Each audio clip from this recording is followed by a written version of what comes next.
咁你見到而家好多新派嘅電影，全部個 angle 咧係盡量近啊，甚至乎唔係咁水平，甚至乎做到個 negative space 咯。即係上次阿老師講到，譬如話留白啊，我哋中國人係中意話留白嘅，其實英文都有嘅，佢哋叫 negative space 啊。咁你因為有個 negative space 嘅時候咧，個人嘅重點就會望到呢條線。通常我哋隻眼肉即係一定係追求正常，一定係追求平衡嘅。但係如果當嗰樣嘢一唔平衡咧，我哋第一時間我哋望嗰樣嘢重咗喺邊度，唔重喺邊度，咁你會有個 sense 喺度。同埋呢套戲睇完之後咧，其實佢成套係講一樣嘢嚟嘅。同埋Sandra Bullock 咧，佢亦都係個重要嘅角色，就係一樣嘢咩啊嘛？就佢係媽媽。其實成套戲係講佢母愛。個重點其實講佢母愛。個母愛係咩？佢失去咗。所以你睇得到啊，個構圖好似個大肚婆，個小朋友離開咗，佢個角色就係咩啊？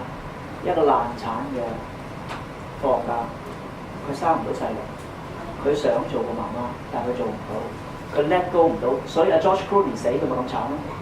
佢條 team 死晒，剩翻佢一個咁慘，所以佢最後要翻落去地球，再爬翻起啦。所以其實就係講一個女性嘅故事嚟嘅。你唔好以為玩到好大，話好複雜啊，好咩？其實唔係嘅 ，Matrix 都係好簡單嘅故事嚟嘅。如果有機會再講下，咁呢啲就係嗰個太空嘅時候，我哋就最正啦，就可以有好多思考嘅空間。特別係當佢係喺一個冇人幫嘅情況，一個女性係點樣做咧？一個人係點樣做咧？佢要面對幾多嘢咧？你睇下呢個好明顯啦，似唔似個胎啊？個人喺個胎入邊啊！其實佢就追求翻嗰樣嘢，佢失去咗個小朋友。佢去太空，佢唔翻地球，係因為佢唔想再面對佢屋企人，唔想再面對嗰件事。但係你唔好以為你去咗太空，你唔使面對，啲嘢係跟住你嘅。啊，咁當然我哋拍嘅時候亦都好複雜啦。佢吊手威人亦都有部 cam 去 crane 去跟住佢咯。咁呢啲嘢係另外一種嘅 stage angle 啦。電視 Sherlock Holmes 啦，呢套戲有出名嘅就係12後之 Sherlock Holmes 啦 ，Inception 啦。雷神啦、商業片啦，呢度係 Melissa Rock 啦、孤星淚啦，咁其實都好多都用呢種嘅角度去講故事。呢輪動畫都係啦 ，Finding Nemo 呢啲。咁呢度其實係奇怪嘅，因為佢就係調翻轉就玩翻希治閣所講嗰件 object 最大，但係其實嗰個 object 最大，但係唔係佢係主角啊嘛。Nemo 先係主角啊嘛，但係最大係咩？因為佢係佢個朋友，佢嘅 ally，佢要帶佢歷險咯，佢要救佢啊嘛。咁所以喺呢個情況下，佢咪仲險咗咯？一條魚點可以飛咧？佢係靠朋友啊嘛。一條蕩失路嘅魚，佢又過唔到個 current，咁點算啊？太弱啦，太細隻啦，海龜咪過到個 current 啦，佢咪可以帶你走咯。所以喺呢度嚟講，個重點就喺佢哋度啦。因為主角還主角，但係配角都好緊要。嗱，咁呢啲就係好technical 嘅嘢，可能大家唔好清楚啦。不過我可以輕輕講講，呢啲就係。嗰個攝影我哋通常會用嘅 R 啦，咁R system 其實係傳統嘅 R system 嚟嘅啫。不過當你去到12R 咧，咁就會再我睇下可以 zoom in 先啊。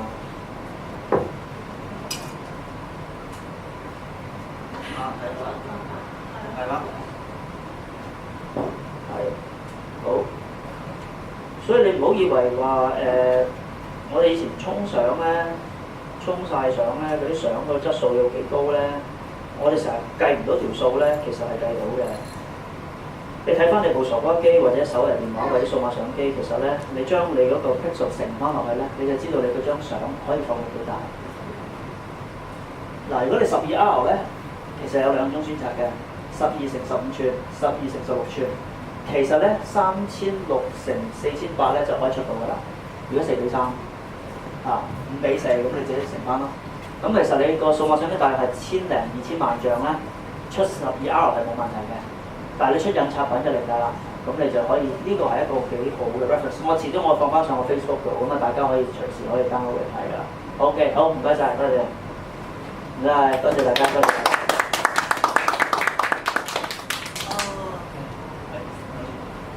識下，譬如普通我哋就咁用，依家多數用呢啲iPhone 啊咁影相咧，一般即係都冇乜技術可言㗎咯喎。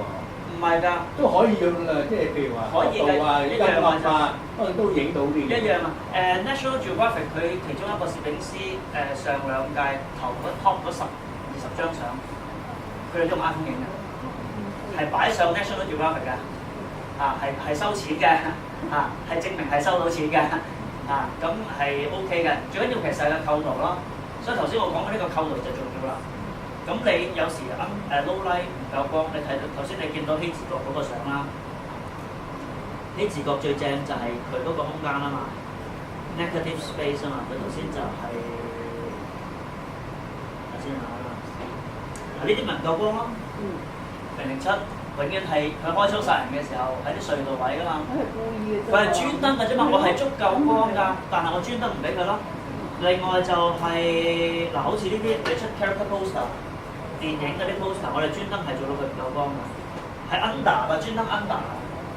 所以其實你夠唔夠光，其實有時候你睇翻你個角度，同埋你想講啲咩啦？呢啲比較專業啲咧，譬如話一種商業性㗎。如果我哋普通人有冇一般好似與生俱來，某啲人中意對譬如構圖啊、構景啊、取景啊，都有種嘅天分。即係有啲會啊，有啲球員都濕，有啲都會擺唔同角度、唔同嘅燈光，或者都即係有啲叫做你叫藝術啦，或者叫形象啦，即係每個人大家可能唔同角度，大家講究都會構圖啊，係一種嘅藝術嘅審美眼光啦，或者個意念嘅傳達，呢啲都即係聽完你講，都某啲地方都可以。可以，絕對可以。你見到我呢度，我喺街㗎嘛。你要個構圖角度啊，的係。我喺街㗎嘛，我就咁，我唔用呢條線，大家唔知係咁睇。但我就咁睇，有個人瞓咗喺度，你已經留意緊咩事啦？但你睇清楚塊面就紅嘅，可以飲醉酒啦，鞋都甩埋喎。咁另外一集喺邊唔知㗎喎。咁呢個你要喺你嗰度畫畫啊、油啊、任何都可以用。一樣。其實根本上相就係嚟自畫畫先，即係如果阿媽就係畫畫咯，跟住仔先就係攝影啦，跟住個孫就係電影啦，其實就係咁簡單嘅。但係有啲就好難欣賞嘅喎，可能我哋意念未高啦，係嘛？有啲就好高飛影嘅。如果寫實啲嘅就好多人會一睇個圖啊，傳達到嘅意念。有啲就好似好高啦，係咪？有唔同嘅理念啊、思想傳達都。其實你睇戲啫嘛，佢剛話嗰啲咪獅子山下，佢到而家獅子山下嗰啲感覺㗎。但係佢寫個故事寫得好好㗎，好人性啊！譬如《歲維的日與夜》，佢啲咪好香港，好地道啊，好獅子山下嗰種感覺咯。佢以前做講港本先咁講，好似徐克咁好商業㗎，你知道徐克一定商業㗎啦。但係佢每一張相佢捉嗰個美感係好緊要。佢好似希治閣咁，佢畫嗰啲畫咧係畫得好靚，佢畫個 storyboard 係畫到好 detail 上。咁譬如呢啲佢係與生俱來一定係加天分加後天嘅學習啊？你講嘅嘢全部中晒，全部都有。因為佢後天佢係喺美國讀書㗎，佢啱華真美國讀書㗎，係讀電影嘅專登。咁佢淨係第一批新浪導演喺美國讀書啱啱。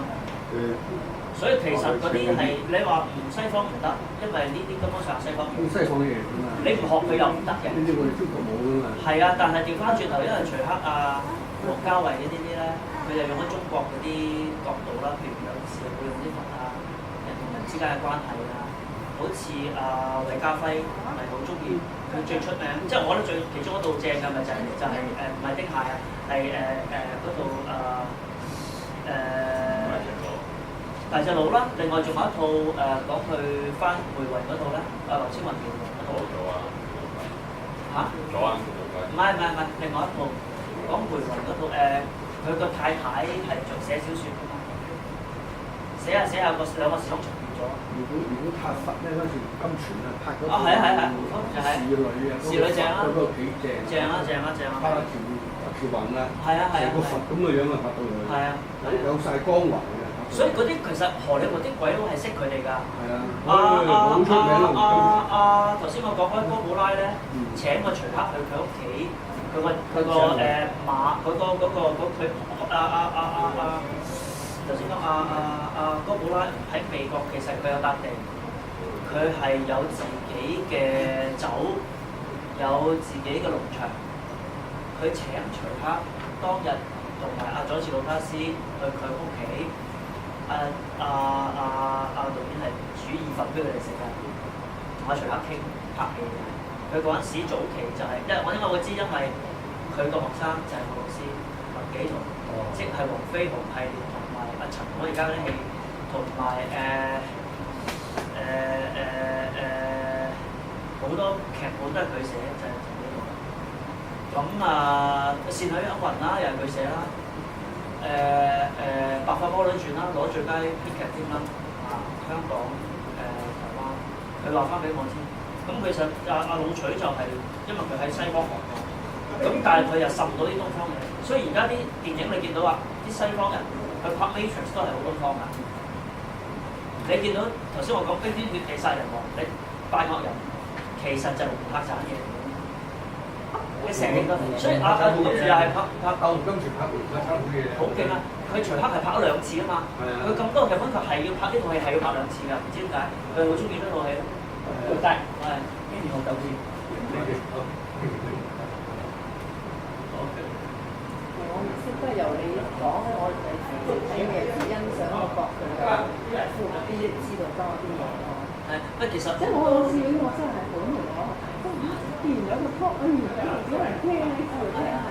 聽下啦，聽下。但係就真係，即係其實係好嘈嘅講嘢，不過我照聽照聽咁咯。都係咁。其實你睇戲睇得多啲咧，而家你見到咧，荷里活好多有 budget 嘅戲咧，佢哋唔係淨係話單純我要入中國市場，佢哋反而唔係。佢根本上有全世界市場。我入唔入中國，我特技多啲，我實入到㗎啦，係咪先？我特技勁咪得咯。但係你睇下詹士金馬倫嗰套阿凡達，其實就講輪迴㗎嘛，係一個身體入去另一個身體，就係講輪迴㗎嘛。其實呢個故事係但係其實阿 James Cameron 佢唔係美國人，佢加拿大人。咁佢本身咧呢個劇本咧係20年前諗落㗎啦。啲10幾年前試，但係都唔得，因為個特技係試過效果去唔到，佢就等到而家，即係上一次先拍得到。咁而家嚟緊啲一次過拍4集。咁佢就本身仲有另一套戲㗎，咁就《銃夢》漫畫嚟，不過佢交俾另一個人去拍，佢做監製。